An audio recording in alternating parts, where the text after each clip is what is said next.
Well, hello Amazon sellers. I'm really happy to be in the studio.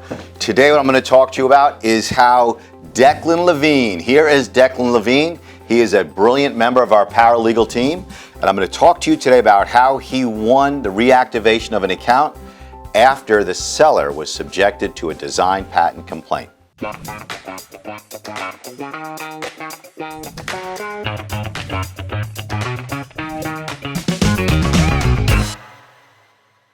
Declan was working for this client, and he is a repeat client, and fully 1/3 of our clients we've helped previously over the years.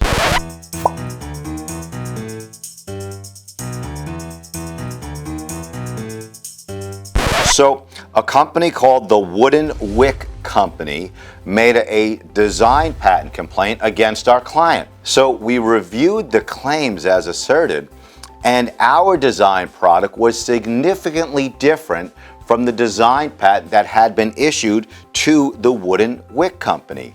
So what do? We up the game, we write a legal opinion letter.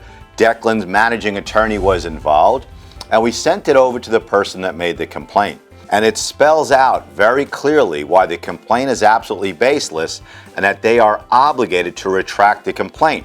And if they don't retract the complaint, what they're doing is opening themselves up to legal claims for interfering with our client's contract with Amazon. We tried to engage in good faith negotiations. The lawyer responded once and then ghosted us. But guess what happened? While we are gearing up for a big old brawl, they backed down, retracted the complaint, and by the time you're watching this video, this seller is back selling. Not just the entire account is reactivated, but the listing that was complained about is back online. So Amazon sellers, there is an increase in the number of design patent complaints that are being made against you. First thing you need to do is evaluate the complaint, look at the product, is there any violation, and when there's not, you stand firm and insist upon that retraction.